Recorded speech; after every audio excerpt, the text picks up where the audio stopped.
Yes. Are you trying that? Are you ready? All right. I guess we're ready, everybody. So everybody has a packet, but I think first thing on the, and that's the information that we have for this meeting to kind of kick off the conversation. But the first thing is to select the chairperson, the vice chairperson, and secretary who have in front of me. So I think we probably need a motion in a second, and then probably show of hands for each candidate. Do we introduce ourselves first? That's a good idea.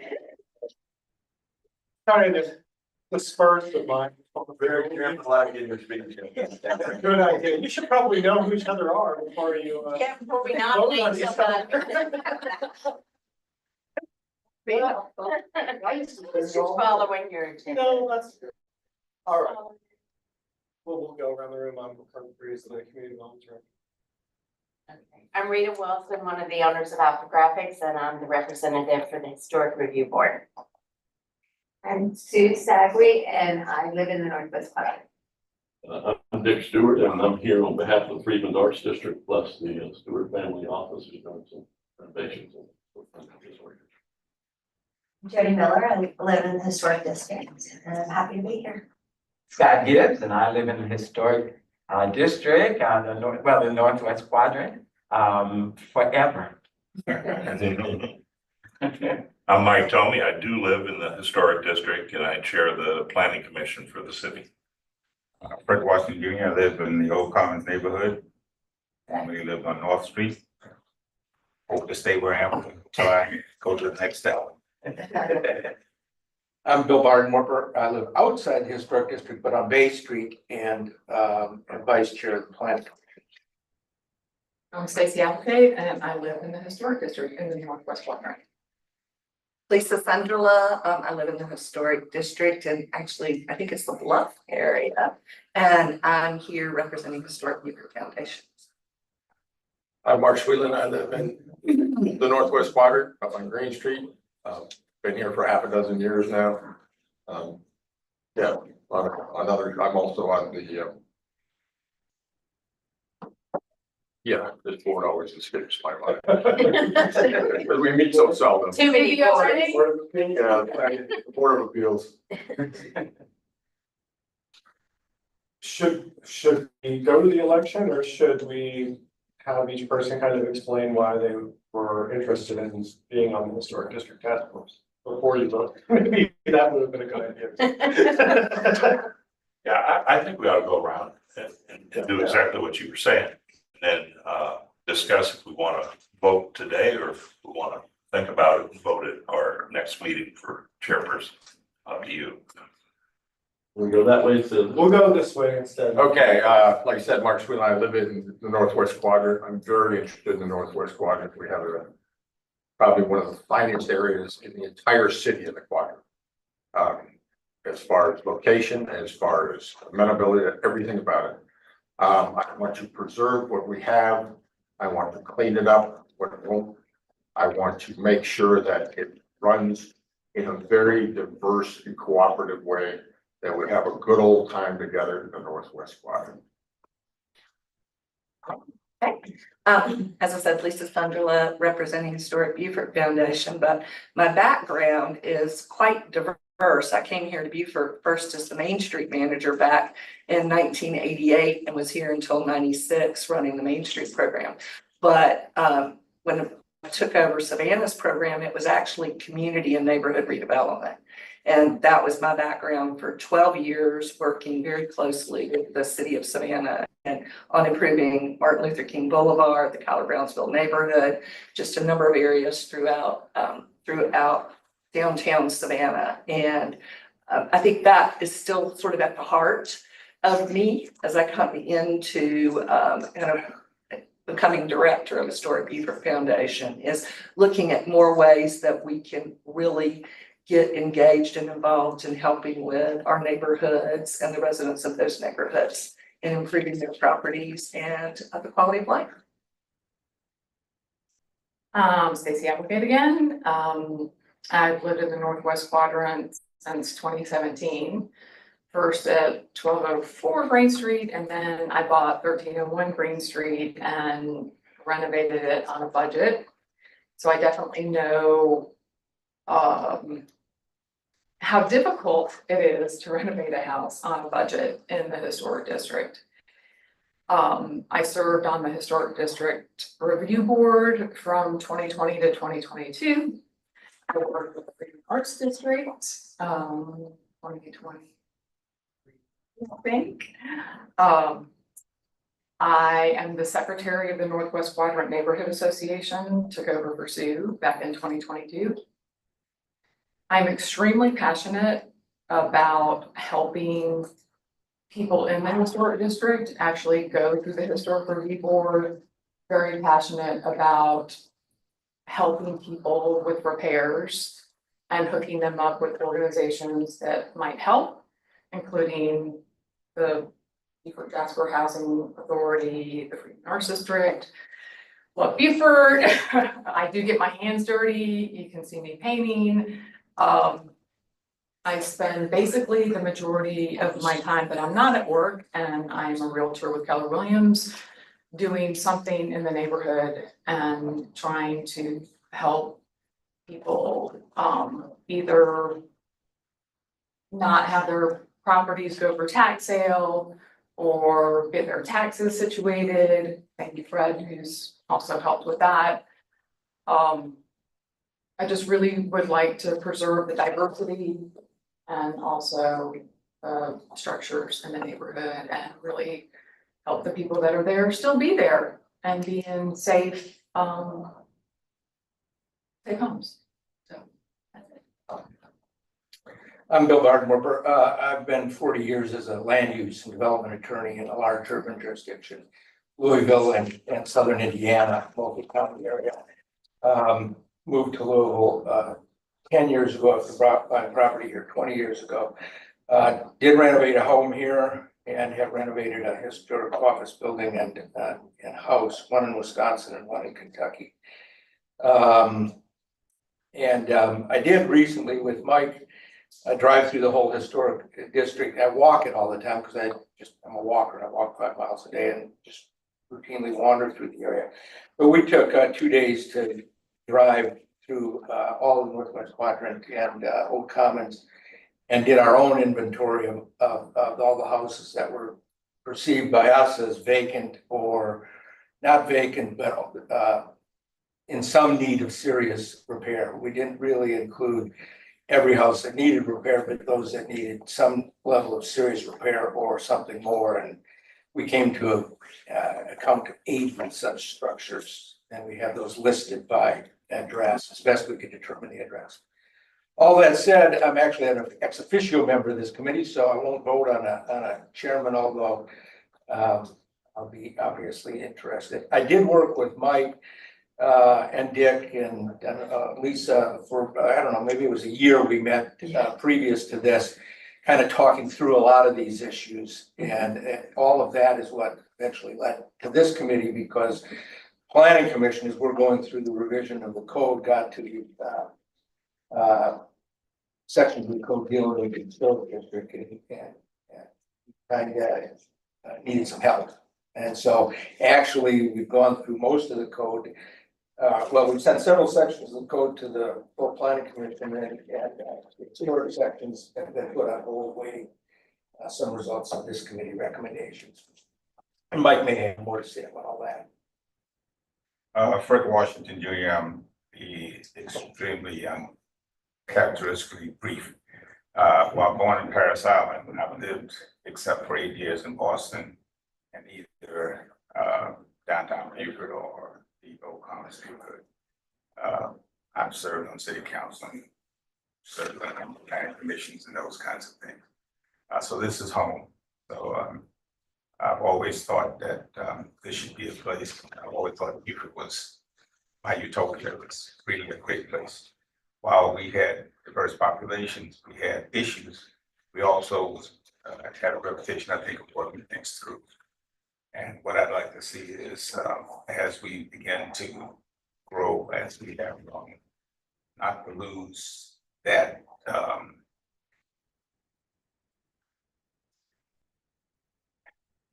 that charm. The charm to me is not the aesthetics. but the charm is having the ability to work together and as a diverse group. So it's my hope that we continue to do those kinds of things and deal with reality. It'll never be what it was, but you can go forward and hopefully capture that thing that attracted, besides the aesthetics, the relationships. And we can continue to do that at all socioeconomic levels. Because we don't think we want to be an exclusive community where you only have one social class occupying the community. Because that's going to create other issues like Hilton Head and other places when you start talking about being able to have your workers where they're going to be and other things like that. So, and I'm not interested in being an officer. I think I'm an ex officio, so I can't be anyhow. But I want to give my input, what limited that is. So you're like Bill. Yeah, that's why we're sitting next to each other, so we can keep it straight. But I'm concerned about things like my children. My daughter's going through some changes right now. I'm trying to come back and live in the historic district in a family home. And they have to make some serious decisions pretty soon that may change their whole something because their daddy doesn't have the money to do what they have to do. Okay. So that's reality. One other generations to be able to participate in what a great community this is and could be better. Mike Tony, I have been chairing the planning commission for a number of years.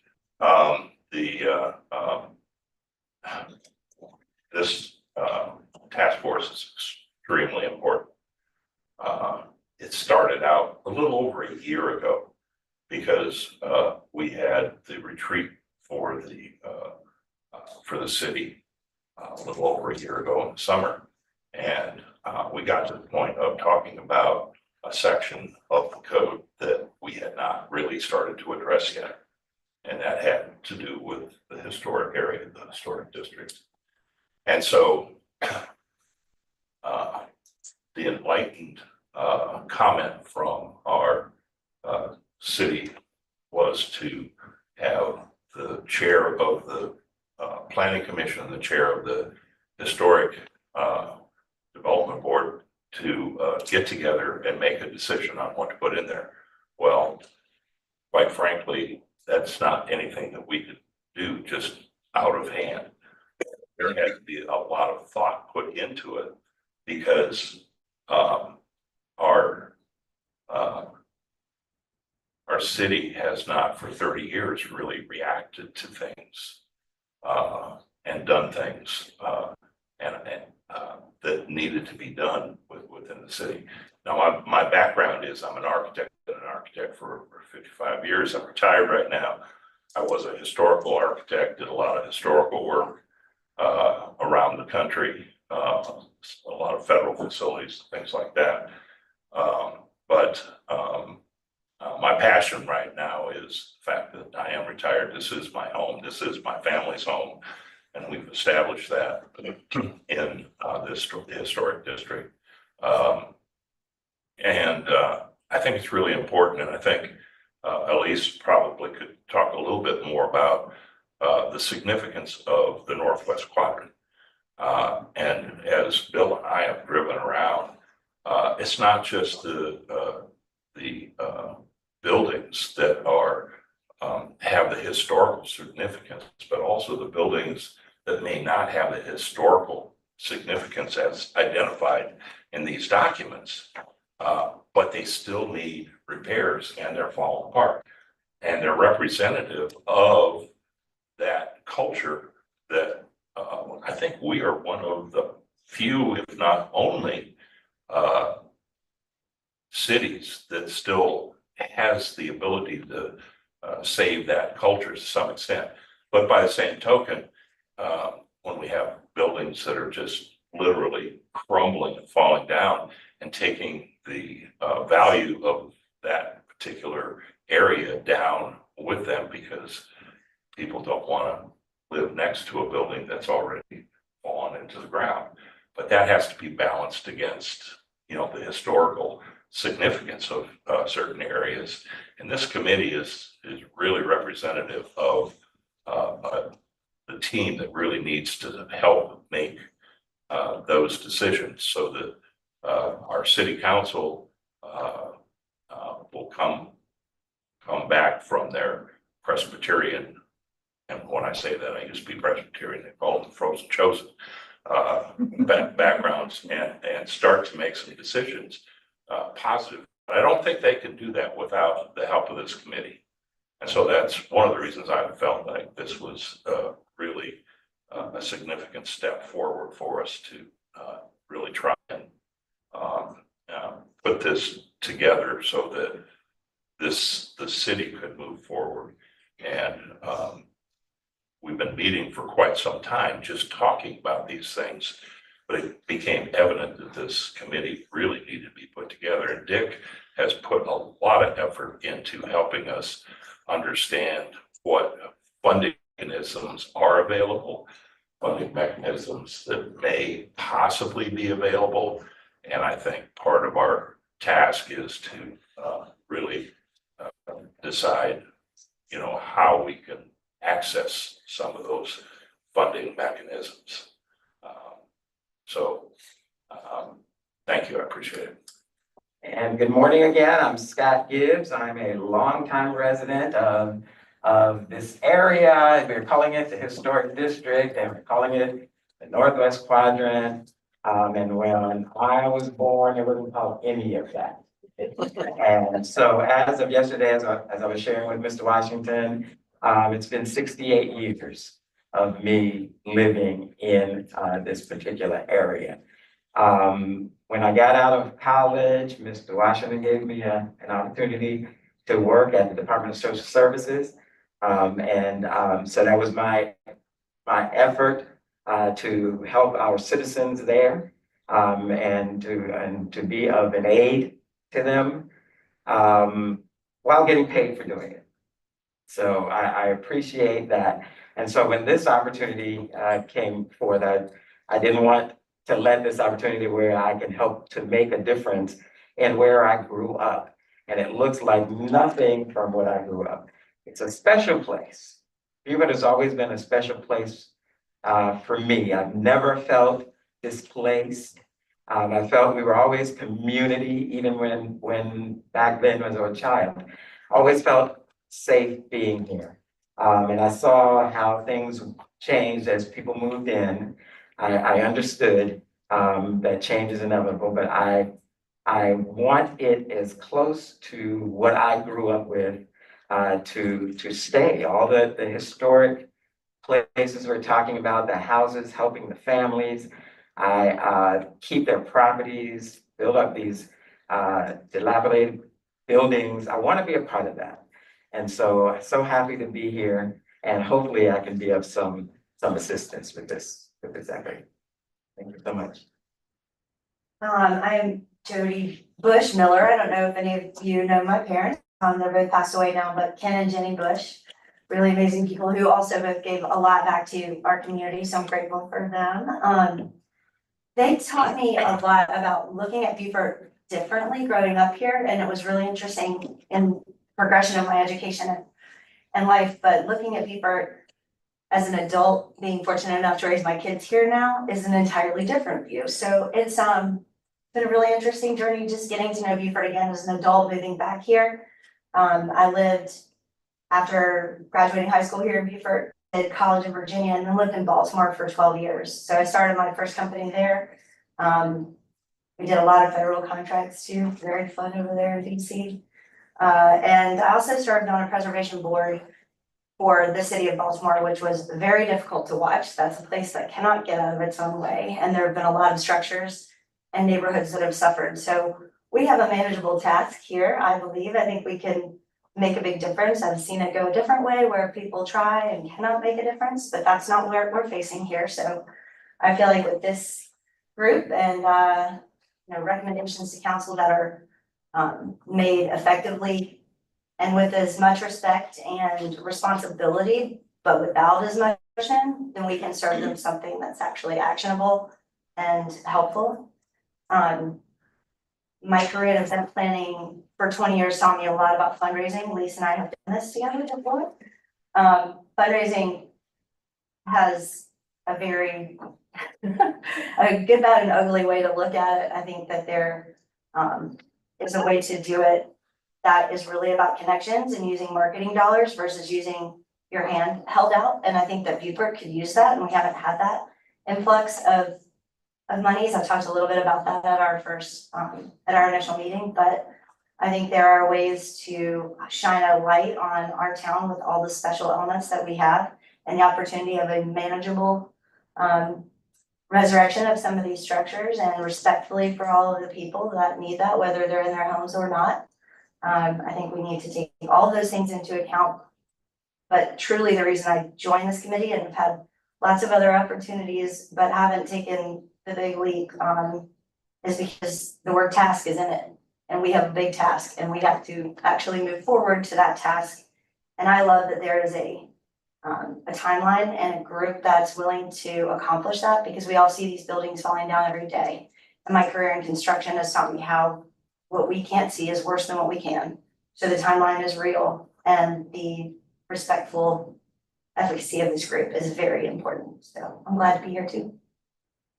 Thanks. The reason I'm here, I graduated Beaver in 1967, moved away, we came back when I retired the first time in 98. During that time, we've engaged in a few things, including Project Shelter with United Way in the city and HBF back in early 2000. Try to get some going Northwest Quadrant and story building. We've done a few of those individually, and then the Freedmen's Arts District provided an opportunity with a revolving loan fund to do some houses. We're doing some of those.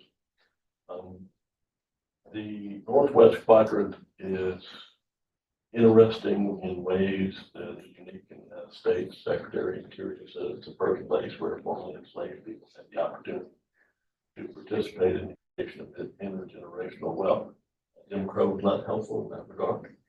But I'm delighted to be here and hear Lisa talk about what's good for the residents, talk about the quality of life, hear Fred talk about being neighbors and being community, what that means. I have no doubt about Stacy's energy, our passion. I'm a little concerned about Bill's crossed arms and What happened there, Bill? having sit outs.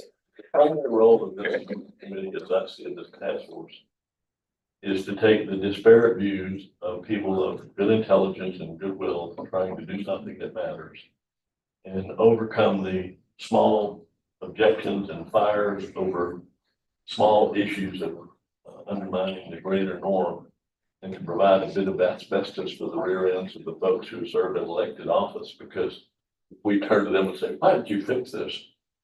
There is very, very little upside for them taking this on with it. They can say, task force got together, they represent the community, they represent the people who live there, they represent the culture and the history of that area. This is what they recommended. We're backing what they recommended. We can be a very valuable resource for progress.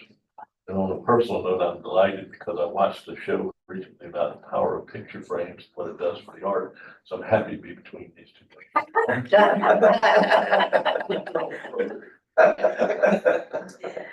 I'm Sue Sagri, and I've traveled and lived in a lot of different places. I purchased property over on Newcastle Street in 2015. And any historic significance had burnt down. And so the city allowed me to get grandfathered in because there had been 4 living structures on that property squeezed in there. And they wanted infill at the time. I think what attracts me the most, and I have done a lot of, sat on a couple different task boards and stuff. I call myself a critical thinker. So when I look at everything and I look at all the pieces, my mind just kind of goes to all these different places. And I'm not a great networker like Stacy over there. She's just amazing with her ability to be a networker. And I'm kind of a behind the scenes personality, but all the different stuff that I sat on kind of ended at the beginning of COVID, and I haven't done this for a while. And so I'm like, okay, I think I have the energy to do this. So that's pretty much why I decided to put my name in the hat, so to speak. That's it. Thanks. As I mentioned earlier, my husband and I own Alpha Graphics, which is on Boundary Street in the Conservation District, right behind or right in front of Bobby Jenkins properties. And we bought that in 2020, April 1st, April Fool's Day of 2020. And we also live in Pigeon Point, so we live downtown. We participate in a lot of organizations and clubs and activities, and it's one of the things that brought us to Beaufort is the history and the charm and the people. We visited for years, coming down to vacation, and so when we got ready to retire, we bought our property in Pigeon Point. This is where we want to spend the rest of our lives. And then ended up purchasing Mer Printing, and the rest is history. But I also serve on the chamber board. And so I look at it from being on the Historic District Review Board from a historic preservation perspective, because I am a preservationist. I'm a property rights person. But I also look at it from an economic standpoint as a business owner. And when my husband and I tried to expand our business, our building structure a few years ago, we struggled. It was very difficult to get changes made and get stuff through the HDRB. And so that's one reason I got on the HDRB, because my goal was to make it easier for people to do business and to live in Beaufort, because it was not. And so that's why I am here, because I want to see us move forward, make things easier for people to live and work here in the historic district. I want to see some action taken. I'm a business person, and I did not join the task force to meet. I joined this task force to do. And that's what I'm hoping we can all work together and accomplish some things. So that's why I'm here. Based on the level of energy activity and everybody else's commitment, I make a motion to feel accepted for Mark Zeeland to be our chair. Election. But what everybody would like. I second It's it. next on the agenda. Yeah. All right, Don't we have to discuss and vote or do we not? I think you got. Well, you second, and then you do all the discussion. It was next on the agenda, so, so we have a motion and a second for Mark. If anybody else wants to make a motion, they can. Do you want it? Yes. Okay. That's important. Yes.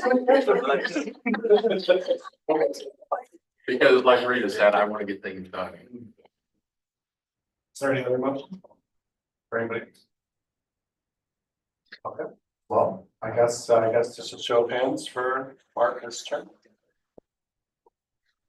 I'll hold everyone. But I think you're- Two ex officios. I think you're two. Don't feel bad. All right, well, next we have the vice chairperson. We hear a nomination for anybody. Mike Tony. I'd like to see, does anybody second? Well, wait, but he says he's the chair. If there's somebody that you would like to work with. Does anybody volunteer for it? Let's start there. I volunteer reading. Yeah. You volunteered me, is that it? We have two names here. We got Mike and we got Rita so far. Anybody else wants for the time? All right, well, how about we'll vote for both names. Do we have a second for anybody? All right. I'm gonna read them. Any seconds from that? Okay, well, I guess we'll vote on both of them. All in favor? All in favor? Voted for. Okay, that was unanimous. All right, now the ever coveted position of the secretary. Once again, is there Oh. any volunteers? I think it's Scott No, no, no. You can use that, or Jody. that note taking, app. Yeah, I I've never used that figured out before. how to use it. Jody, how about you? I would love to not have that role if it's Yeah, not possible. me too. There's an app for this, however. Yeah, In addition to taking minutes, what would the secretary? just gotta organize all the stuff and put up the, What's the chair with each one? oh, okay, would you want the Yeah, secretary right, to that do? would be taking the minutes of the meeting, recording the minutes, sending them out after the meeting to all participating members. Coordinating the data, keeping a file of the data. And just in general, helping the Rita and myself just make sure the information gets disseminated. I think the most important part is getting the minutes straight and getting them straight. Because that's very important. And getting that information out to the members, because I don't want to spend a half an hour at the beginning of each meeting going over the minutes from the last meeting. And we'll, the staff will, we can do them, so you don't have to, So- whoever's gonna be the secretary, I but was you hoping just to have to say clean them up. distribute the materials. I would do the minutes, but I'm not good at doing it. We can, that's okay with me, we can do the minutes and then work with the secretary, make sure, correct. So it's Okay. not as big of a, you don't have to sit here and start. You guys help with the distribution of stuff. We can do all of that. I think Zach ought to be the secretary. He's doing a lot of work. Nominate Well, Dick as the secretary. I will accept that with the understanding that in 1865, we settled the matter that you cannot force someone to do something, so I can resign from this. I find myself to be incapable of something. I think that given the support of the city staff, I think it'd be ideal. Absolutely. It's Second, been a hard fought campaign. I It was marketing the health. would appreciate no one mentioned this in my life. because you are retired. Yeah, that's right. Yes, anybody else want to throw their hat? I second Dick. Okay. I did. All those in favor of the secretary? All right, it's unanimous. Okay. Unanimous. Like to thank this committee for coming. Sorry. I know on my plate. That's true. Next, we have public comment. All that Mark, Okay, so next on the agenda then is public comment. Anybody online have anything, Sean? No. Okay. I had a brief comment. Joe Mack, city resident. Yes, I'll make it real brief. I'll make it real brief. You won't hear me for 15 minutes, that's for sure. Yeah, got here a few minutes ago, quick as I could, 1975. So yeah, the highest concentration is about the vacant buildings. And then maybe I'll touch on the new, I think it was a new nuisance law last year passed by the city. The, yeah, I think it's a safe bet. The highest concentration of vacant buildings is in the historic district. So there's, as you know, there's vacant buildings all throughout the city. There's probably, there's two right outside this building. There's one right next to my business, which is 5-minute walk from here. And that house has been empty for well over 7 years. And then across the street from that, there is a commercial building that's been vacant for a number of years. What's your business? At the bicycle shop on Boundary. Great, thank you. So speaking of that one house next to me, they had an ugly fence. And so, it was bent this way, bent that way, So then one day I noticed they just removed the fence. And I was like, I think that's got something to do with that new nuisance law. And I told somebody I know lives in the historic district, young person, hey, they're either gonna leave it like that or they're gonna put up a brand new fence. And 2 days later, chain link shiny fence. It kind of shocked me. And then one time I was jogging down West Street from Boundary towards the historic district. You'd be surprised what you can see from, jogging and biking, and you can even drive and see all these vacant buildings. But I was jogging, and it wasn't too long after that nuisance law passed that this gentleman was in the road, and they had towed a car.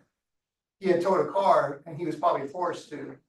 And and it looked like he only had it towed like a half a block, because maybe he had this other house, I don't know. He put it in this abandoned house yard. I spoke to him briefly. And he said he lived in Charleston. And everybody's got their own life, but you can't solve everybody's cures, can't cure everything, but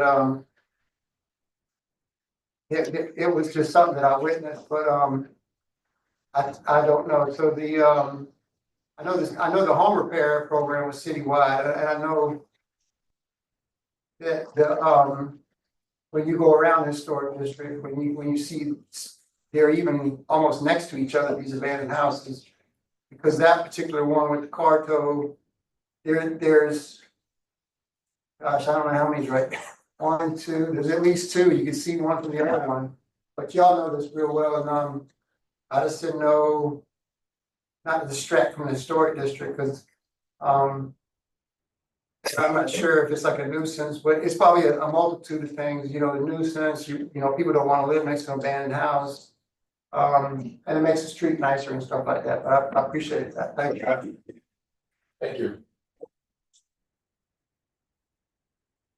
Any other public comments? Most of you I know, I think. I'm Daniel Blackman. I'm president of the Northwest Quadrant Neighborhood Association. And we've been working hard for the last 4 or 5 years at the same things that you're going to be working on. So I'm glad to see this. And the most important thing to me is that there's so many neighbors and residents of the quadrant that are on this group. That was very important, not to have it outnumbered by people outside of the district, of the Northwest Quadrant district, because that's what you're affecting.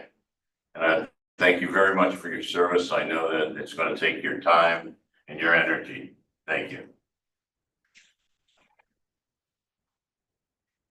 Anybody else? Nothing online, Sean? That's great. Okay. Public comment is closed. Okay, discussion, mission statement. Okay, the mission of this committee. Yes. Mr. Chairman, I'd like to suggest that you go ahead and have staff give a production of the names, addresses, and telephone numbers of all the members of this committee, both official and ex officio, if we could. Okay.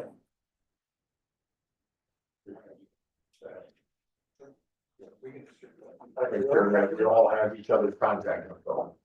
Yeah, yes, thank you, that's a great idea. I was thinking that way a couple of minutes ago. We already have some of it put together, so I'll just go to that right now. Okay, thank you. Okay, before we hit the mission statement real quick, I want to be sure we define the area of the talking for this committee. I want to bound this, we are problem solvers. We are going to attack things. We're going to get things, I want to get things done. I don't want things to carry on for meeting after meeting after meeting after meeting. That's not why we're here. We're here to solve things, to get vacant properties, to get dilapidated houses moving forward, not staying idle. If we discuss the same property for 3 meetings, we're wasting our time. 1 meeting, maybe 2 at the most on a vacant property. That's my idea of how to get success. We have to figure out what to do with it, Mr. Stewart. Mr. Chairman, I make a motion that our area be the Northwest Quadrant and the Old Commons neighborhood. I like that idea. That's what I have down. These are very just leave is nodding, but she's not second. I'll second that. Is there any discussion on that? The only discussion I'd have is that if in fact there's anything outside of that that is in disrepair, that after we address those 2 areas, that we take a look at anything else in the city that needs to have a focus on.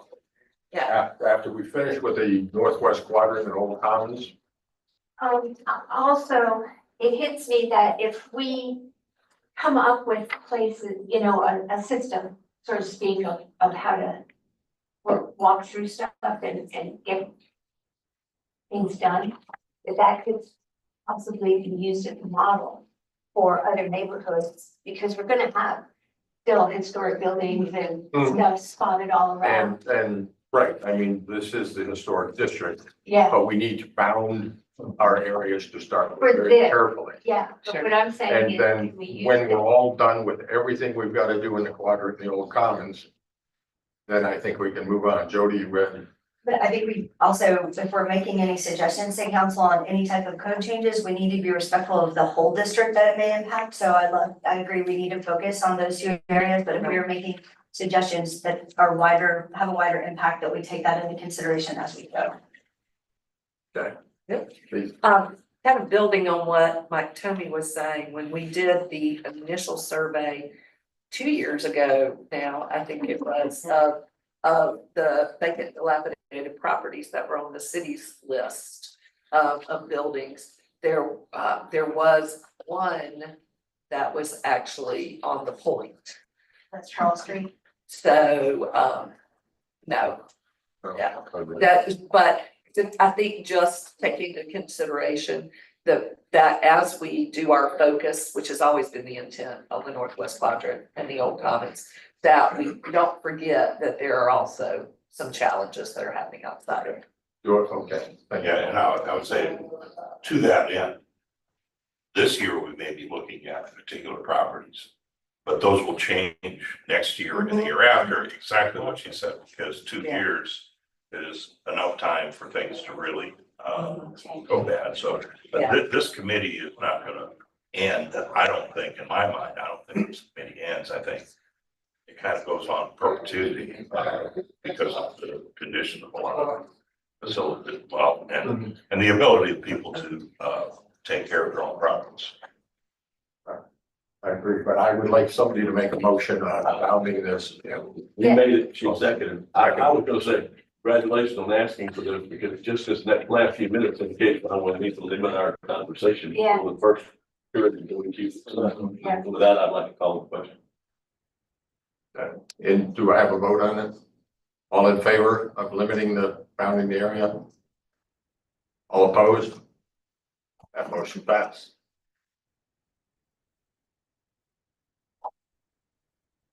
Okay, the mission statement. What is the mission statement of this committee?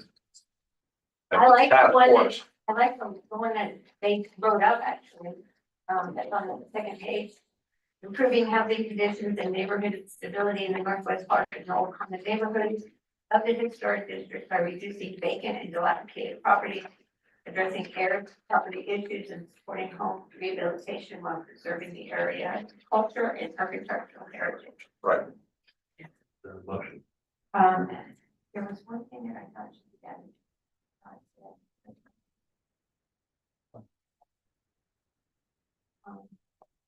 Okay, I guess it's just how you read it, because it could be vacant as in land only, which would be one category, and vacant as in a building where nobody lives. And I don't know if vacant can be used as both, or if we need to distinguish the two as separate.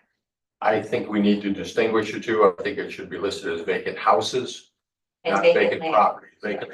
Vacant land is a completely different animal, and there are times this committee may make a decision that creates vacant land. I suggest vacant structures. Vacant structures. To replace where the property is constructed. If by reducing vacant And dilapidated. and or dilapidated.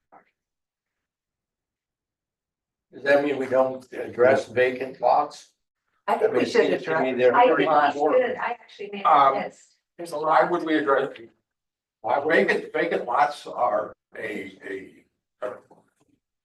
like a word property in the real estate market. I mean, the maintenance of vacant lots is one thing. But what we're tasked to do is not the maintenance. We're tasked to try and ensure that the code is enforced. The code in the city currently reads that vacant lots will be maintained, mowed, and cared for. Right.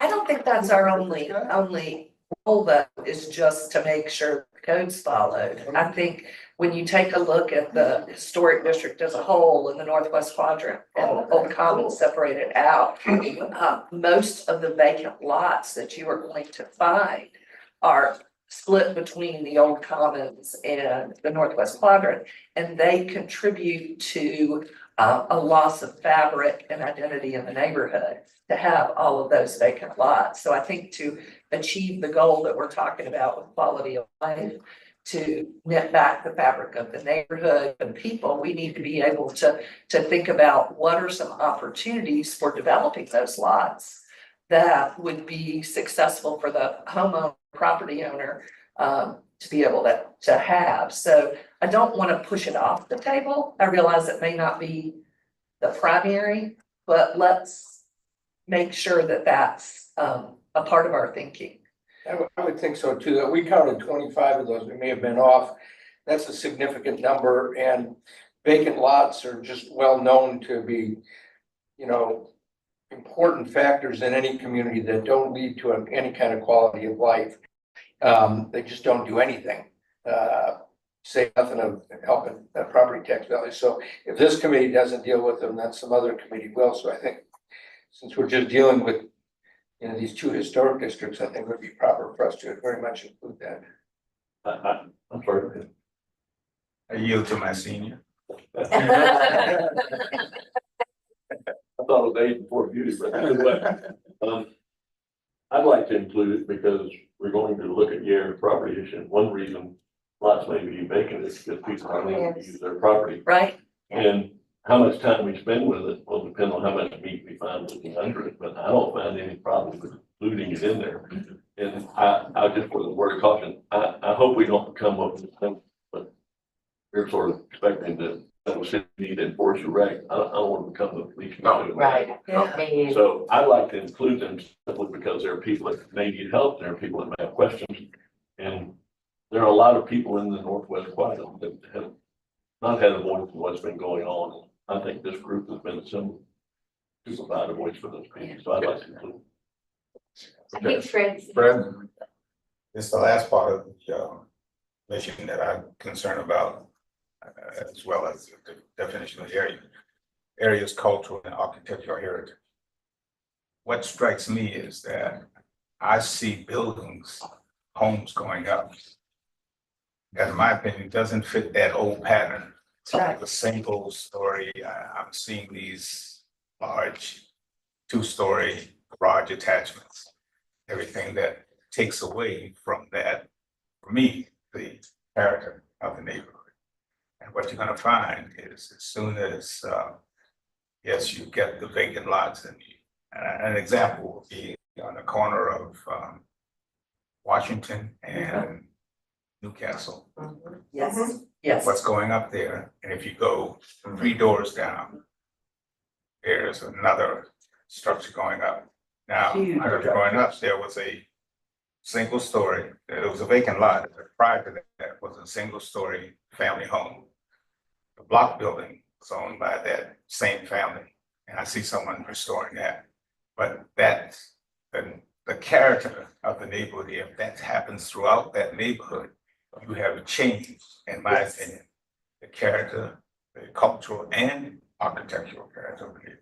So at some point, you have to address that issue, and that gets into very delicate discussions about limiting people on what you can do for property, those kind of things. Exactly. Yeah. Right. And the building code. But isn't that the responsibility of the HBF? Yeah, No, Or not the HBF, but the HRB. historic, We can HRB. we can talk about that. We actually had a session, a Yeah. week ago. Yeah. Specifically on those two On those projects. large Yeah. scale We're buildings. trying to Specifically the task of the HRB. Well, I don't think it's specifically the task of the HRB. I think that if we're going to be taking vacant lots to consideration, we can certainly make recommendations.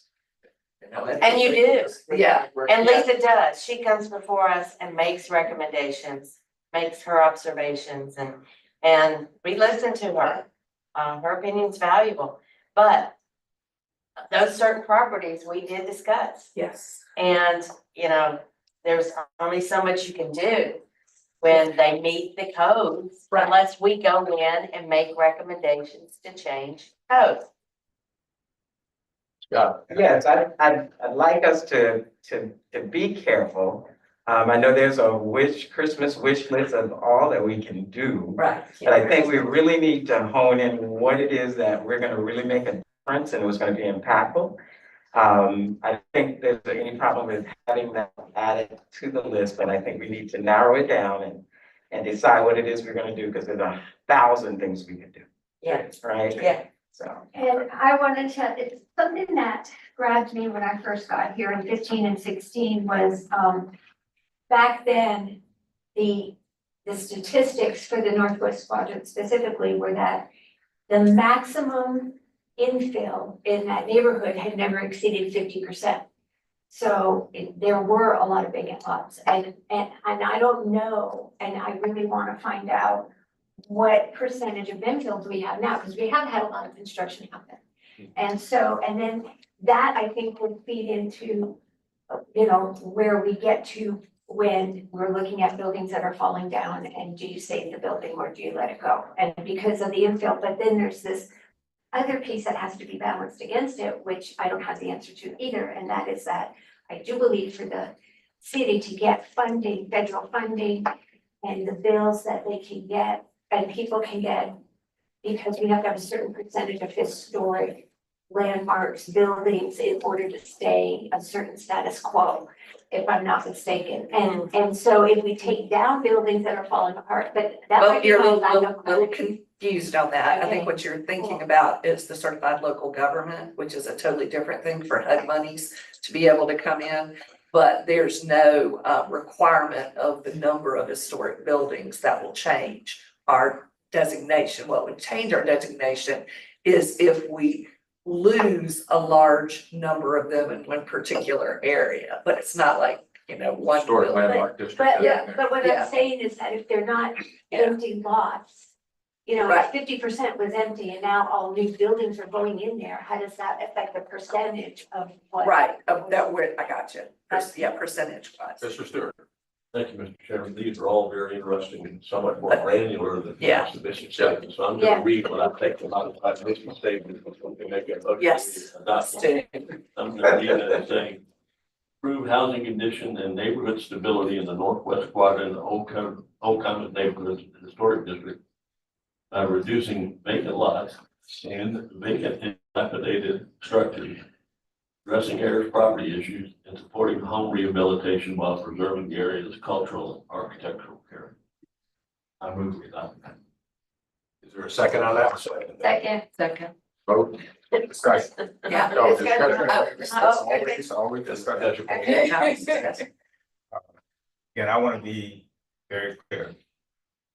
I like the statement, but behind statements Right. should be reflective of policies and other things that you adopt. Now, if you're just saying that preserving the cultural and architectural heritage, I hope that we take in consideration again what you have in terms of the type buildings Yes. and that's there, and that you're trying to preserve as much of that character as possible. Because when you start overbuilding or doing the multi-story, you are changing the character of the neighborhood. Is there an action verb we could insert in there besides just preserving that? For me, again, I've always believed in goodwill and people, when you do your minutes, you get some clarification when we adopt the statement that we're talking about preserving that.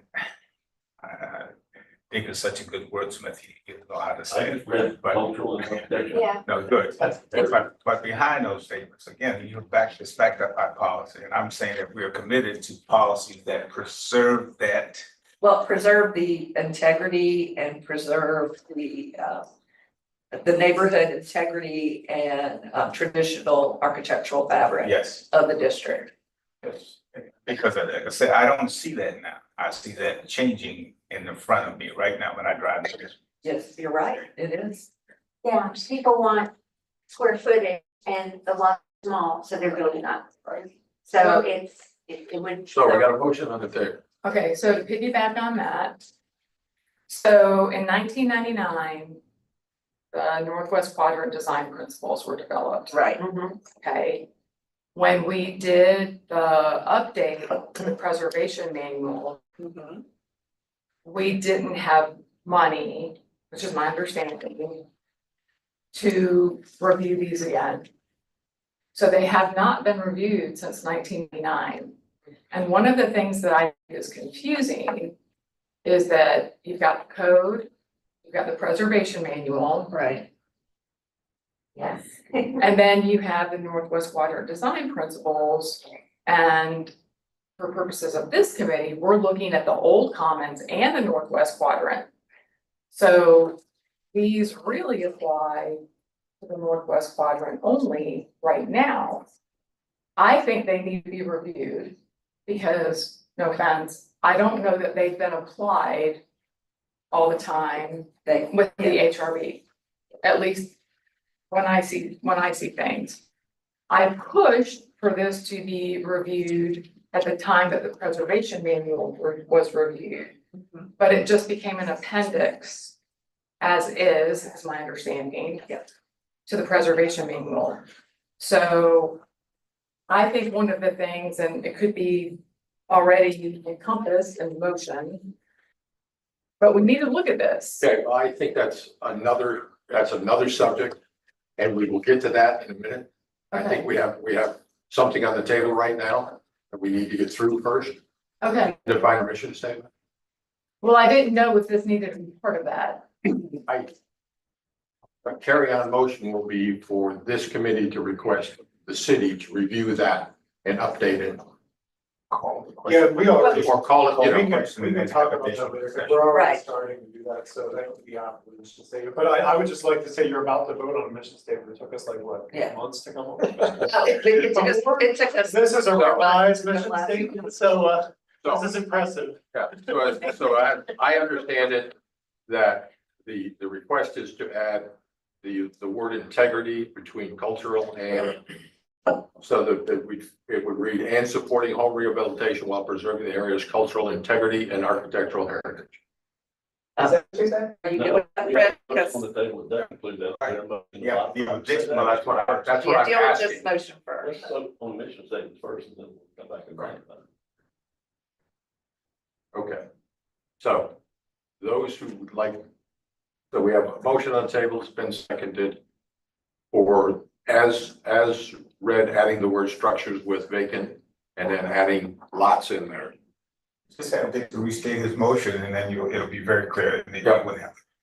And it will be in the minutes too, Yeah. eventually, whenever. Mission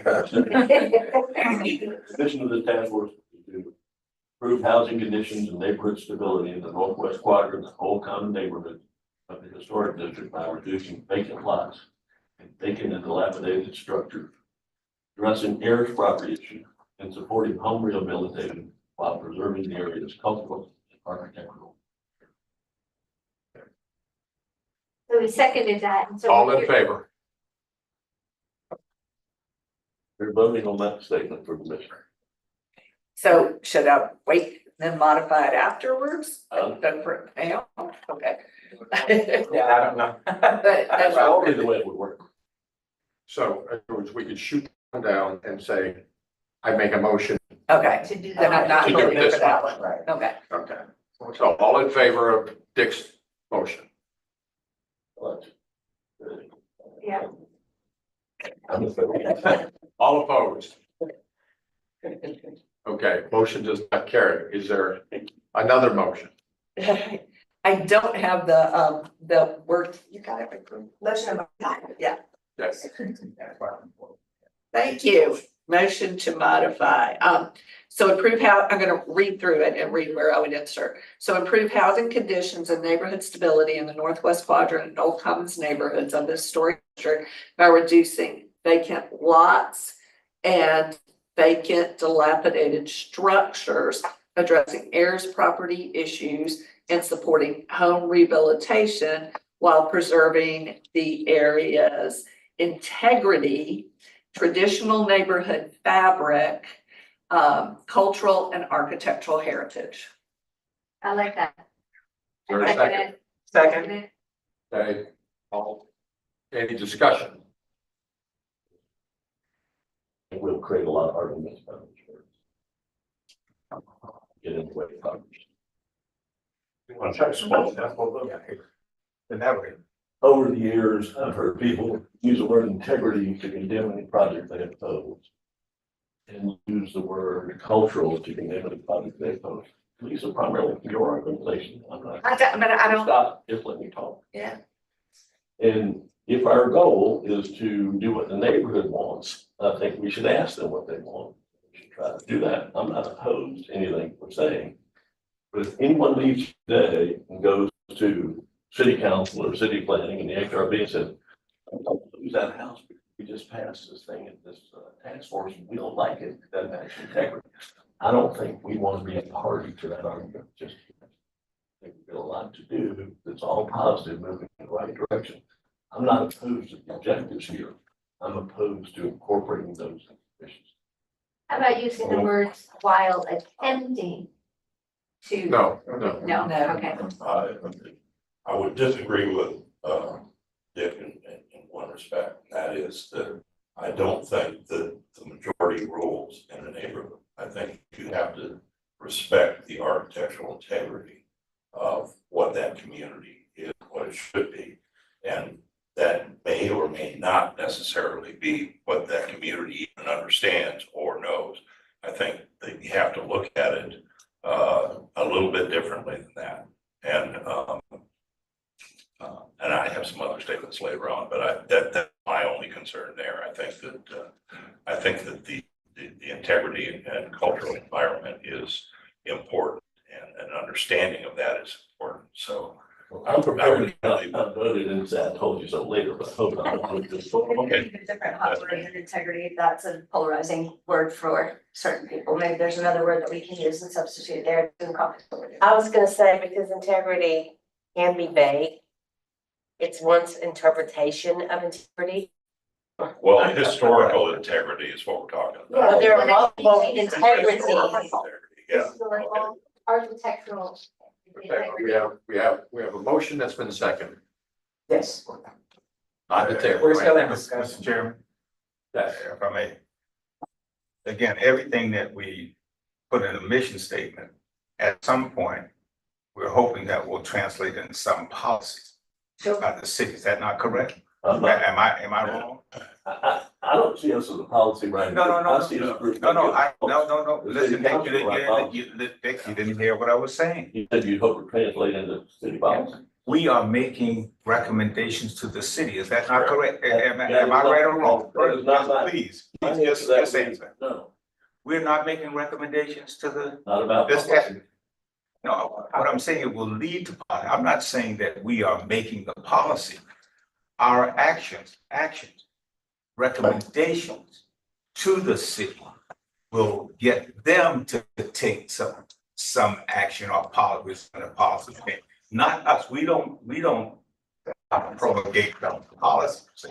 What we're saying is we're giving them the background for them to look at. Do they need to reevaluate the present policy? We've already indicated that there are a couple of things that we think should be changed. But we are not advocating those specific changes. We're just giving them the information, the background. Ultimately, they're the ones that are gonna have to make the decision whether there's a change. Yeah, I think understanding the authority of this task force is important. And the authority of this task force has been brought up. I believe it's a recommending body, but all of the other bodies, not a specific body. So it's only a recommendation that this task force is providing. Can I just try to rephrase what you said just a little bit? And that by our actions, the city will see what they need to change in policy. Right. We can't. Is that? Anyway, I mean, I think I have a modification that might help Okay, this, well, but I'm not sure. finish. Let's go through the process. Okay. Yeah. any other discussion on the motion on the table? What's it say? You've already changed it. Okay. All right, so improve housing conditions and stability in the northwest quadrant, Knoll Commons neighborhoods of the district, reducing vacant lots and vacant and dilapidated structures, addressing heirs property issues and supporting home rehabilitation while preserving I'll read it as it was before, integrity and traditional neighborhood fabric, cultural and architectural heritage. I would just insert. That- Me too. Yeah. Okay, so we have a second, all in favor of as read by Lisa. The first version, we're gonna First change. version. Yes, that's right. First version, no. No, we're gonna make a modification. Mhm. All opposed? Okay, motion does not carry. All right, so the modification, Okay, make it as. Motion to modify. motion to modify. I second it. Thank you. All right, improve housing conditions and neighborhood stability in Northwest Quadrant and Old Common neighborhoods of the historic district by reducing vacant lots and vacant dilapidated structures, addressing property issues and supporting home rehabilitation while preserving cultural and cultural and architectural heritage and neighborhood tradition. No, you didn't put the historical in it. Historical architecture. Because they're Wait, wait, let me read it up. Historical. Historic, oh, I'm sorry, here we go. By preserving historic, not historical is like something in writing. Historic integrity, and historic, okay, here we go. Okay, get it all Historic, together. I'm getting it all together now. Preserving the area's historic, cultural, and architectural integrity and traditional neighborhood fabric. And historic neighborhood No, fabric. that's what I said, historic, cultural, and architectural, and historic, cultural, and architectural integrity and traditional neighborhood fabric. Historic traditional. No, It's already in You the. it's don't already say in that there. twice. No, Okay, it's already in there. Okay, so for clarity, please read the entire thing so that it can be, I mean, it's a hard time. No, I got you. I got you, 'cause I was getting myself confused. Change a few words. Yeah. No. Improve housing conditions and neighborhood stability in the Northwest Quadrant and Old Commons neighborhoods of the historic district by reducing vacant lots and vacant and dilapidated structures, addressing property issues and supporting home rehabilitation while preserving the area's historic, cultural, and architectural integrity and traditional neighborhood fabric. For a second.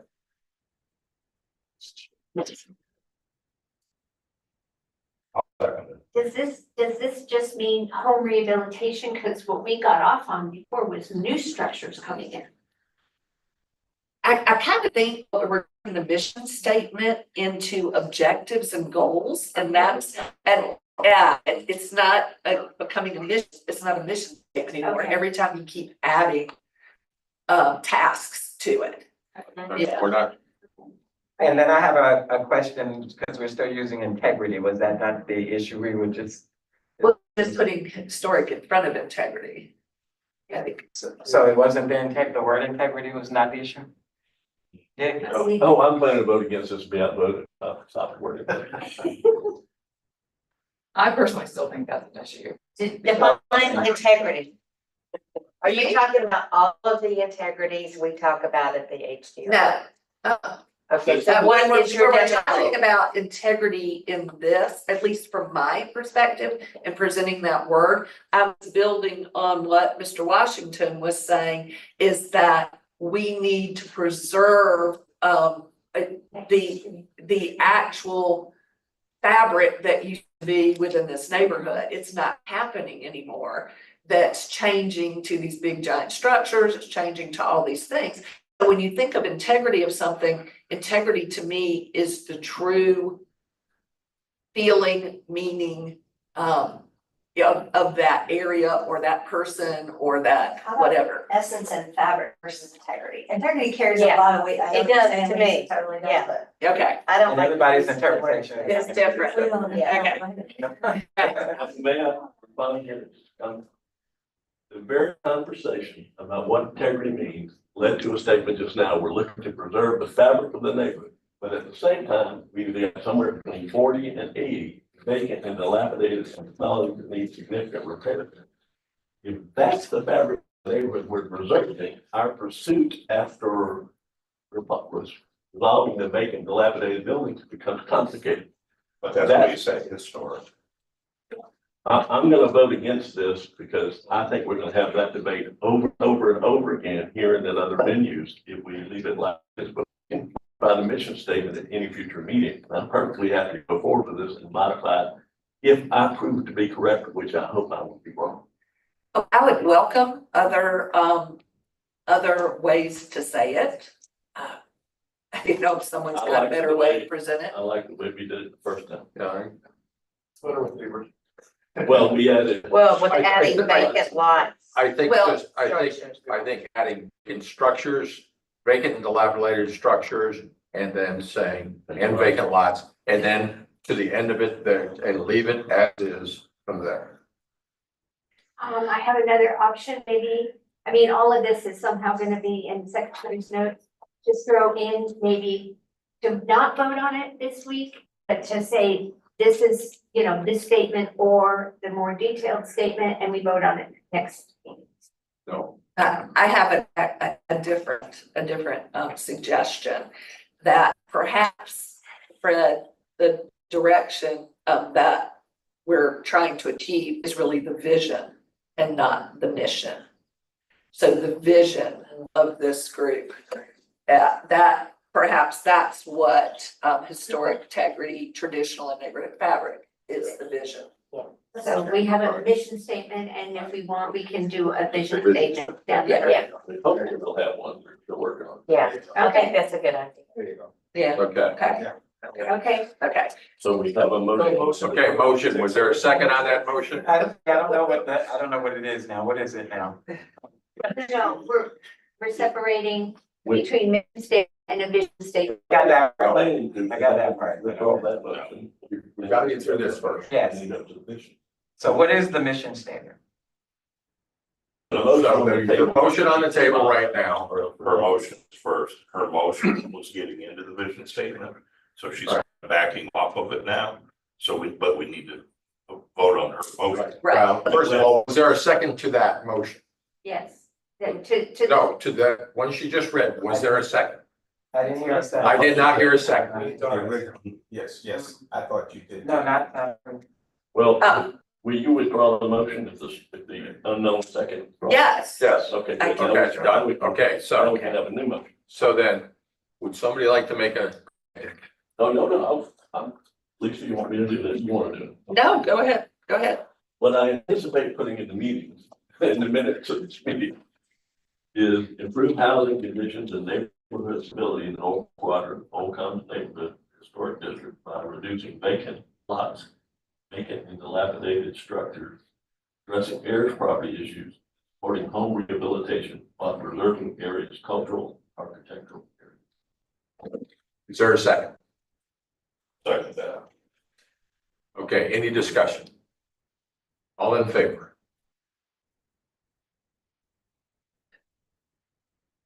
Yeah.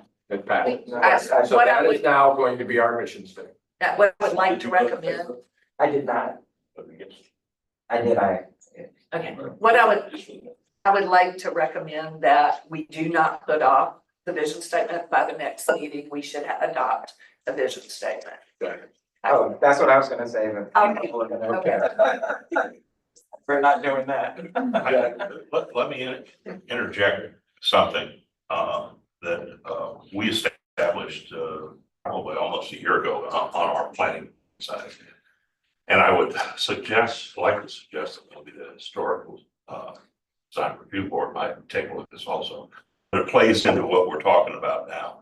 And that is whenever we have something coming to the table, that we're looking at that particular parcel or property, with a comprehensive planning, attitude. In other words, we're not looking at the property in isolation by itself, but we're actually looking at the community around it. And so that we're looking at the planning aspects of what the impact of that change might be. And the significance of that is exactly what you guys were trying to get to, and that is you have vacant lots, and you have a number of vacant lots, things that come to the table shouldn't be looked at individually. So from the historical design review board standpoint, if they would look at the properties similar to the way we do as a planning commission, it'd be helpful. But we're running into all kinds of problems by taking things into isolation now, and we don't need to go into those. But, I just wanted to throw that comment out. Okay, and that's somewhat the same as what Dick said earlier of taking the neighborhood and neighbors' opinions into view. That's part of it, Okay, but from a planning standpoint and a historical architectural standpoint, yes. Mike, I would like to address that in that, being a member of that board, we go by the 7 integrities. And that encompasses everything in that area, the size of the structure, the mass of the structure, in comparison to everything around it. Sometimes things have slipped through that I didn't agree with. But they do. Sometimes in the past, things have been supported by the HBF that I questioned. It's like, why would this structure be approved and not this structure? So I think we're on the path now to a little bit more cohesiveness and understanding, and I think we have a good board right now. But we take all of that into consideration. Chairman, my questions are operating on this thing. I don't know if we have capacity to do this, but when motions are made, is it possible, do we have the technology that can have it written out so everyone can see what you're discussing?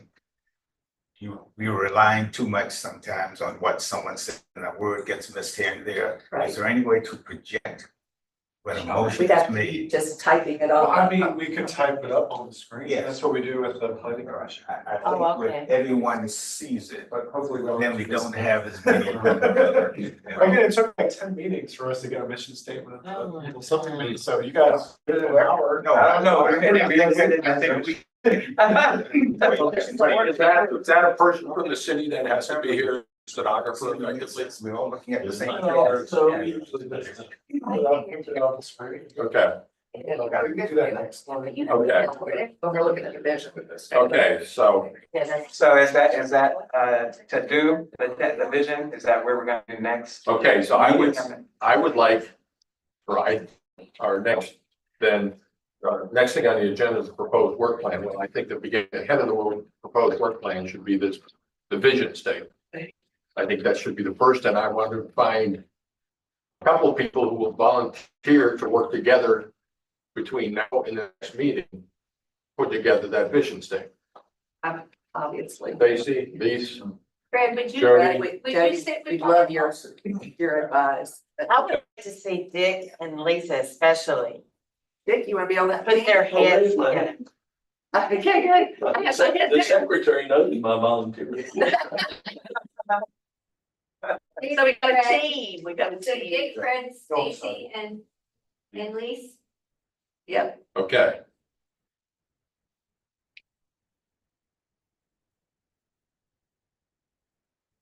Dick? Often though we meet. need to be once, I think. Y'all can do it. The chairman calling another meeting of this group next week. We got. No, I'm not. Okay, So we have Dick, Fred, Lise, and who else was Stacy? Stacy, yes. Jody, did you want to be on that too? Sure. And Jody. She's lived. Oh, Okay. I think it's. Okay. Yeah. So I make a motion that we develop a subcommittee to make a Vision. vision statement prior to our next meeting. Okay, The subcommittee consists of Dick Stewart, Fred Washington, Elise Sunderland, Jody Miller, I'm sorry, Jody, Stacy Applegate. there you go. Okay, do I have a second on that? Second. All in favor? Okay, when is our? So that would be the third, the 20th, The third Monday. Third Monday. April 20th. Could be. April, no, it is under schedule. Yeah, we're March Third now, Monday. so it's once a month. It would be I'm the on 20th. April 20th. April 20th. Oh, I thought You were a y'all special meeting. vision. Oh, no, we'll. right. Oh, good. Yeah. It's a matter of point of order, Chairman. If we follow the Robert Rules of Order, you can set up a subcommittee or task force on that without a motion. Exactly. So I move we follow Robert Rules of Order. I would. I gotta read another book. You got plenty, you got plenty of people. Use a, I said that out loud. Minutes there, Mark. Sorry. Shit. use a, I do agree. All righty. So, Are you guys okay with using Robert rules of order? I'm not trying to force you. I'm fine, that's the normal meeting protocol. Yes. And so we will Because you try can to, always suspend it if we need to. yeah, we can always fall back on that because it's a great fallback. And it was written by a guy locally. All right, any other topics for today? So we looked at home repair and we talked about Stacy's involved in the housing trust, I'm involved in it. Fred, you have experience with something to DSS, but you have people working, you have housing trust, you have LoCog, you have Good Neighbor, you have the Black Chamber, which is now the Center for Culture and Commerce, and South Carolina Housing, all those folks have housing programs. Stacy and I have just been calls to figure out what those people are doing.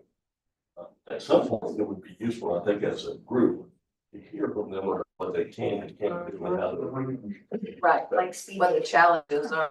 Well, Yeah. it's been a little bit like speed dating, except we're gonna get to throw them out of the room. when we listen to what- Cocktail. Yeah. Well, the way I'm describing it is the state has between $20 and $30 million, and they've written a set of rules, absolutely ensure no one will ever accuse them of giving it down to somebody that doesn't deserve it. I refuse to give money to almost everybody who needs it.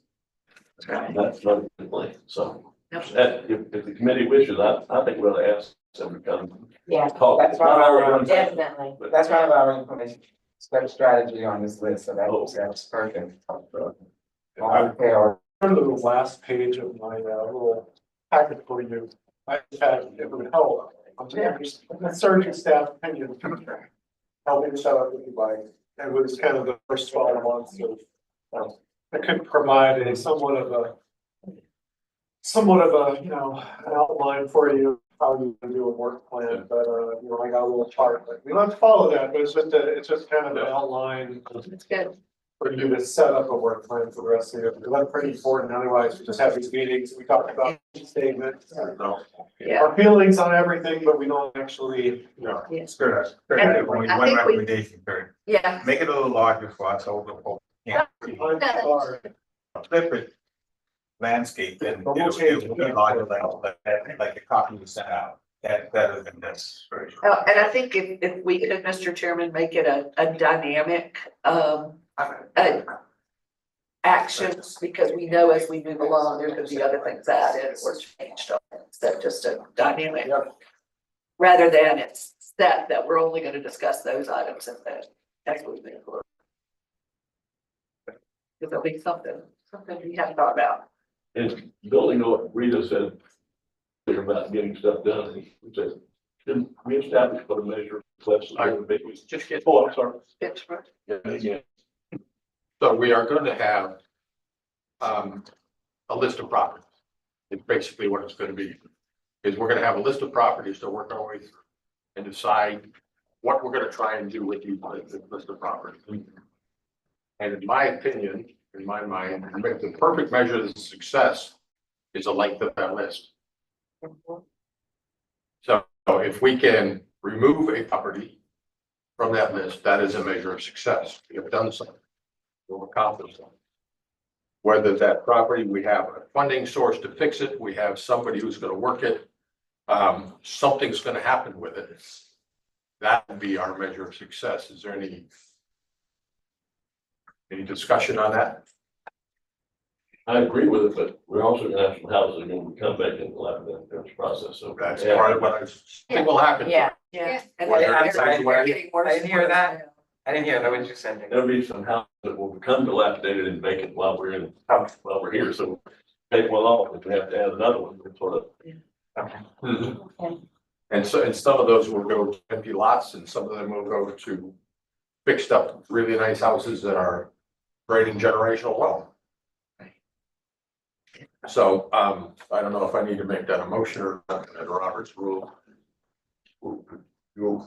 I think there ought to be a prioritization of properties. Definitely. I think those that are endangering the health, safety and welfare of the community Okay. obviously got to be one or the highest priority. Sure. I think this committee needs to,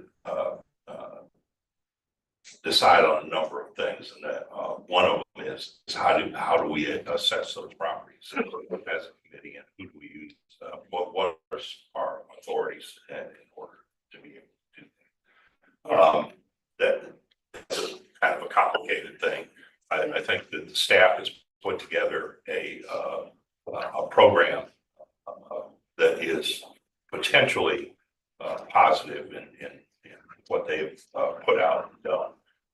We've looked at those. I think there's modifications that this task force might want to make to those criteria, if you will.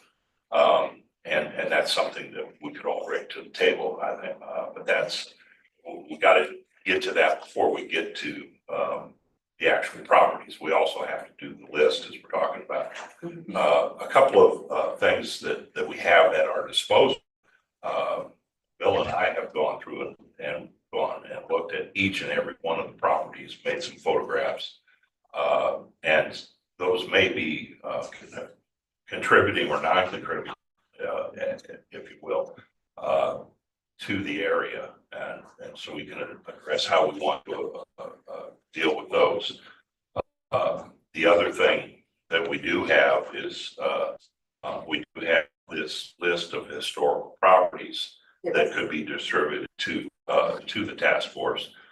There's a couple of hundred of them on there, but and then the last piece of information that we put together is the maps.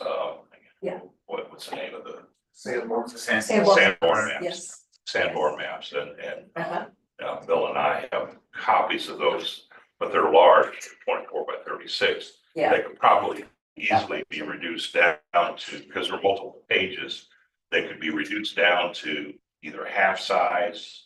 I don't know if they work 11 by 17s or not. I haven't tried to do that, but I think if we could look at those, they would be helpful tools for the task force to also use. I have the 24 by 36 the staff has actually produced for We have that too. Bill. But so there's some ongoing activities that can merge into this as soon as we establish the criteria that we want to use. I agree with that, and also I think, if I could ask Kurt, it would be very helpful during those discussions that Ken Miola joins us. At the building. Building inspector codes, because he is so familiar with every single one of those properties, so. We do have a list that I can provide next time. Right. Keeps an updated list, and Yes. I included the thing that we put together, and we can have the list, and we can bring the best. Right, Yeah. email out as much of that as you can. That's a good idea. Well, the Sanborn Yeah. maps, I that's gonna be hard, but. appreciate the sincerity of that and approach this work in this area with much that same feeling when I first started. And I found in doing that, that the criteria that seemed to be most important for success is the willingness of the property owner to participate in the program. Very much. To apply to them priority, because their building is in worse shape than their neighbors. It's logical if the building is focused. If we're going to earn the trust of the people who own these properties and have them participate, we will do that by working with those people to achieve mutually acceptable goals. So for me, if I had a house sitting here that needed some attention, and had a house sitting here that was more important than terrible, that these people want to work with us, and this person want to be left the heck alone, or trust us, or their property was tied up in their area property. This would be my first priority, because that would be a success for us and that person.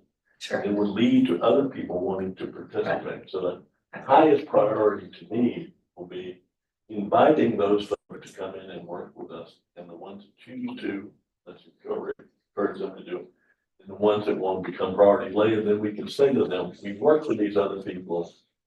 This has not been for them. Ask them what they think, and please participate. That's a bit more of a marketing outreach approach as opposed to a regulatory oversight approach. I've since the problem that these neighborhoods have had for some years with these buildings is that frankly, from a political standpoint, you can create a lot of enemies by forcing people to do with their property they don't want to do. So if you Right. bring those folks with you, the likelihood of getting more support, more finance, other things, much higher than if we try to go to someone and say, as I heard someone say in front of the HRB recently, not recently, several months ago, this person needs to fix up this house, and if they won't do it, their family needs to help them. Well, it's their house. We're not really in the position of saying that to people. I'm sure that person was sincere in it, and I'm also that person that's never been poor, never had a majority of their family's assets tied up in their property, and probably could stand a little sensitivity, I think. Now, I'm sensitive to this in particular because 3 different houses we looked at thought they owned the house, Jordan Robinson, and when you looked in the records, they did not. One was a niece of some and a sister of others who were living in the house because she had physical and mental issues and they had no place else to put her, and the house was a mess. But they couldn't fix up, they can agree among themselves what they wanted to do. And when she was astonished to find out that she not only did not own it, her husband had not left it to her. And so there's a lot of issues. Now, that doesn't mean they don't want to cooperate, but it does mean there's a lot of trust and a lot of education before we can say, this is an important building, we're gonna fix it up whether you like it or not. Now, I'm not saying that's what you said, I'm saying that's how someone. Oh, no, and you've had more experience in this than anybody at the table. And so you're running into those issues. We need to be sensitive to those. First, we have to, get a perspective of, what are the properties, where are they? Then making those connections, individually with the owners. As well as trying to figure out what funding sources or resources there are that are available. To that end, I'd like to ask if you could put together just a laundry list of all of the resources that you know of are available out there and what the conditions of those might be, so that could be shared. Let me take a break in this real quick. Alita has to go. She's got a meeting after this. And Fred, you want to set up real I quick? think we should establish, before Lisa leaves, let's establish where the subgroup is gonna meet so we can get to work. I mean, talking about taking action, let's get it done. I'll put this afternoon at 4. What about 4:30? Let's agree and get that done, and then Lisa can leave, and then we. Sorry, y'all, I have to do a presentation at Valdosta, so I got to zip. So can we look at next week? Because I've got I would like to attend next week and sort of keep it consistent with the Well, main. what are the intervals that we're talking about? That's. This is just a- This is once a month, this is just for 5 people, the 5 people, that's all. That's it. division. I think we can do it every day. This is the vision. Right. Subcommittee. Sorry, I can do it Monday afternoon. I can do any time on Monday. Can do Monday at some time, you let me know the time, so I can tell people coming. I can do next Monday. Late Monday. Late Monday, so if we say that we do 3 o'clock That works. on Monday, all right? Y'all like to, yeah, let's meet here. That'd be perfect. That's for me here. That's good. 3 o'clock. All right, 3 o'clock Monday. Super. If not, we'll make room for it. All right, thank you, guys. Thank you. Okay. Thanks, Fred. Thank you. Okay. Didn't mean to interrupt, guys. There's. Sure. Further what y'all are saying about identifying properties with folks that are interested, and if we can take that step further from a visual marketing fundraising 30,000 perspective, if we can find a group of folks on a block or close to each other so we can make a visual impact that's deep in one area, that will help us with the rest of the project by getting buy-in from a small section that we can make a large impact in. If it's people in one area that really want to make a change, I think if we can do that in a concentrated area, we'll have something tangible to show. And I know that's pie in the sky. We gotta get to the people before we figure it out. But if there's an area, even where there's 2 people that are close together, it doesn't have to be 10 people. But if visually they're close together, I would love to suggest that we attack it that way too. And I think the first thing we have to do is identify the properties that are making it selected. No. And we have that list, I think. We already have a lot. Yeah, would you like to, I have that on your 12-month, the first thing was established.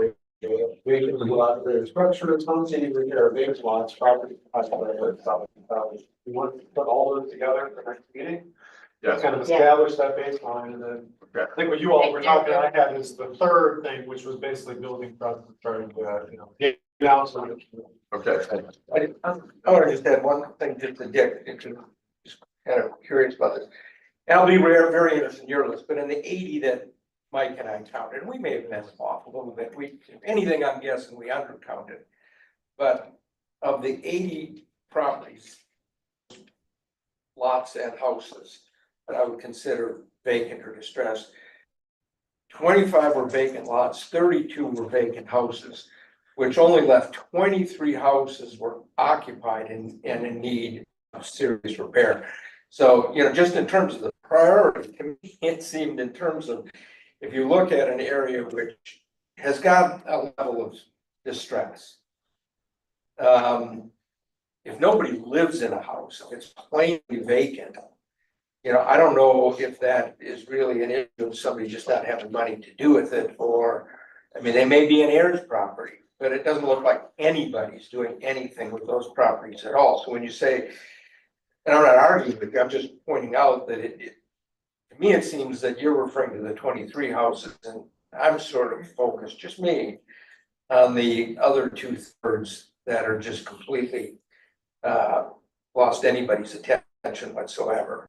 They're either rotting on their foundation or there's just nobody home. Thank you for giving me the opportunity. Yeah. When I was referring to the repair program, Yeah, it was because I think if they try to tell us what they're doing, right. it will become obvious to us, we don't need to be doing what they're doing. And we Yeah. ought to send those 23 at the rest. There are some regulatory things that need to happen. At state level, elsewhere, make funds available. Yeah. And there are efforts to do it. I don't think we want to replicate any of that. That exists locally.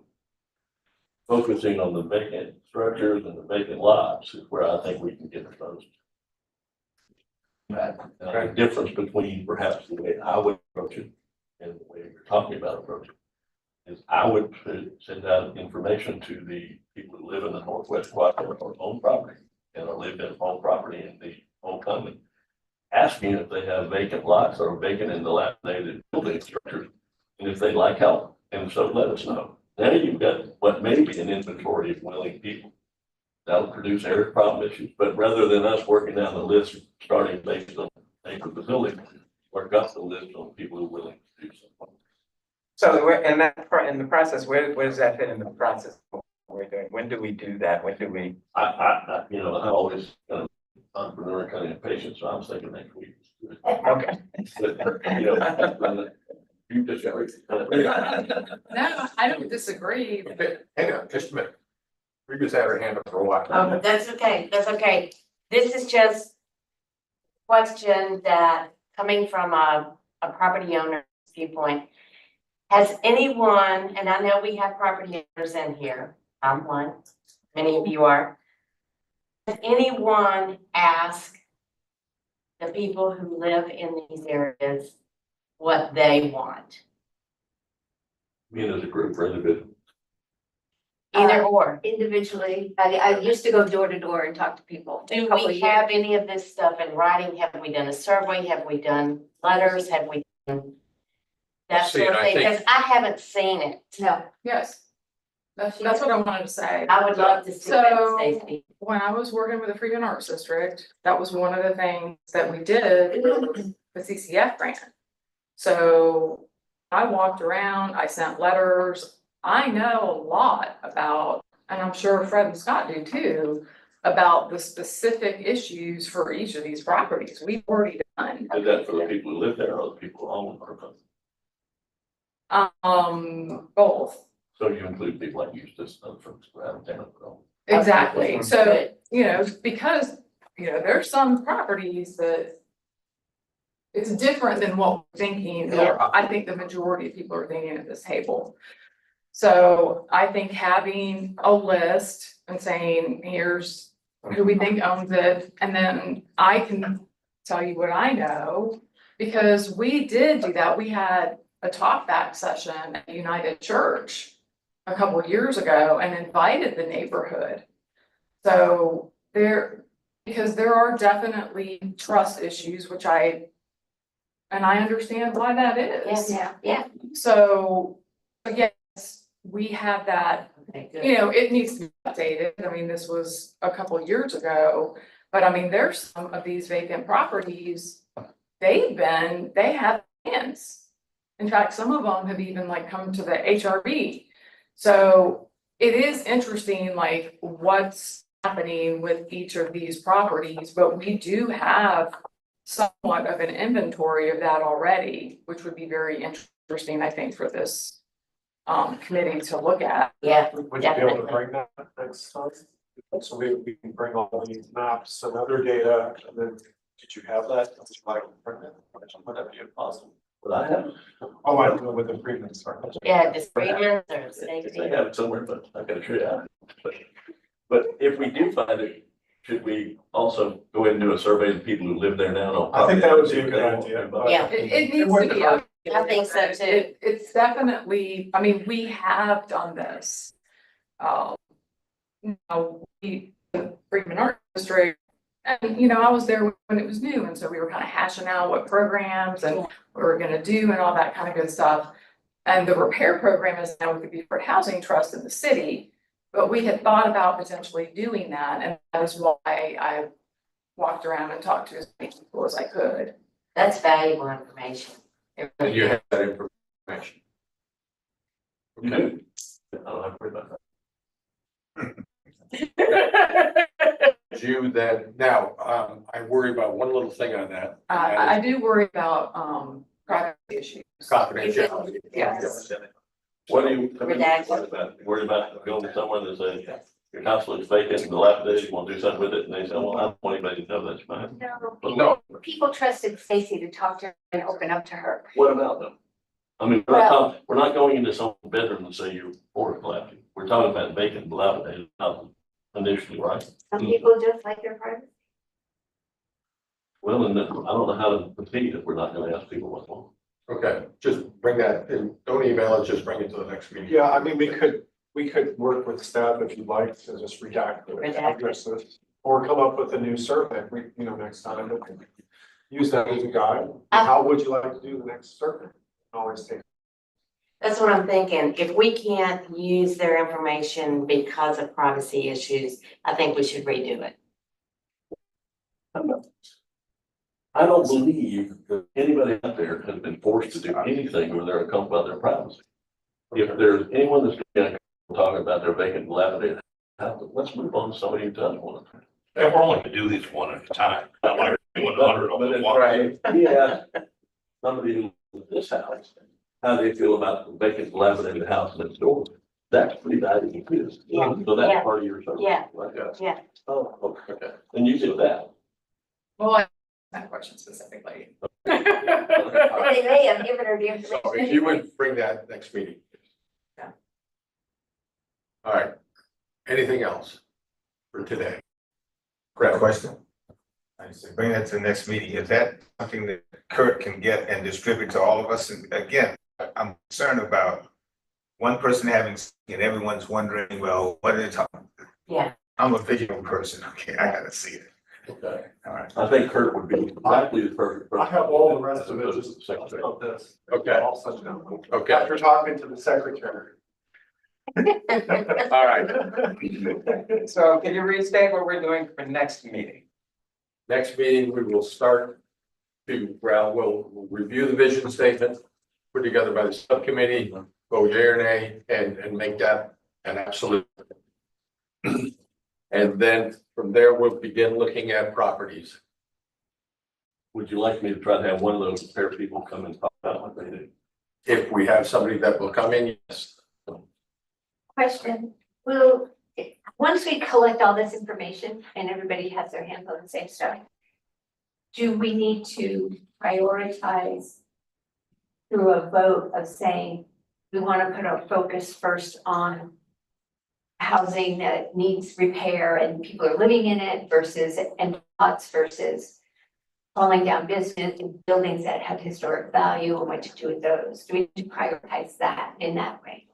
I think we do need that, and I think our best move is get the low-hanging fruit. So we get success early Yes. and we build trust early. For people out there who will say, this committee is on board with us. And word spreads in the neighborhood very quickly, as you know. Scott? Yes, a question for Dick, or anyone, is there any way we can designate one of our meetings to have all of those that would be able to assist in housing repairs to do a presentation? I mean, we can schedule them, to come in, but if we can just hear them all at once as opposed to sporadically. I'd encourage you to think about maybe a couple of them at a time, because there's lots of overlap and lots of confusion. I get tangled up in the language and working with Housing Trust now for 2 years. And they keep changing regs and rules, and I mean, there's a whole new alphabet of words and alphabet soup of things that they do. You've been involved in a couple of those conversations. And I would like to tell you that the people charged with doing this have begun removing impediments so they can be more effective. But I don't see any evidence to support that, with the exception of a couple of local organizations, one being the city and the other. You see that different? You mentioned the Black Chamber, that one. They're an authorized agency through the South Carolina Housing Agency, just as the Beaufort Chapter Housing Trust is. Okay. So I think we can invite Maryland, and as a person runs that, we can get them in to do that. Okay. Definitely, yeah. So you could guess EOC still have their program? They're doing some work. They've been funding through the Housing Trust. So there are several groups that are actually doing work. There's one on St. Helena, there's EOC and some others. I was thinking the Housing Trust because they respond to. They're working the city's program, the town's block district, and LoCog has a different kind of program. They got a new manager out there, so we can bring him in to talk. And I serve on that on board as well, so you'll see. Okay. So that's for the next meeting, we'll plan a revision statement. And also having one of those groups come and address it. And do you mind if I work with Rita, try to come up with a survey and maybe? Anything we I can do have to a move forward is That good. was done a long time ago. Maria's name was involved with it. So, Can I make a motion as form of subcommittee for, Motion not needed, because he's got a Robert rules. oh, you're right, that's He can it. just form it. Green light, Yeah, form that thing. You want me to- you want me to- Do it. Did you want to be up there? Every night I'm making Stacy I think so. together and. Yeah, that works. One other thing I ask is, do we want to look at the evaluation tool that staff had put together and just got in your packet? They already took a look at some buildings, of course, now that's 2 years old. Right, that's Right.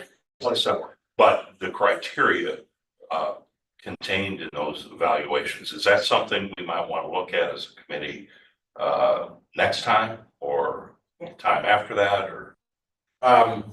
If we could fit it in next time, it would be, I think we should all independently look at that and make recommendations and then we. Yeah, okay, good, great. In terms of fitting in, we want to establish a time limit on when we meet, like 2 hour max. That's where I'm I at. think we need to. Yeah, because we can meet all day. Yeah. Oh, yeah. No, Effectiveness after 2 hours goes down significantly. Yeah.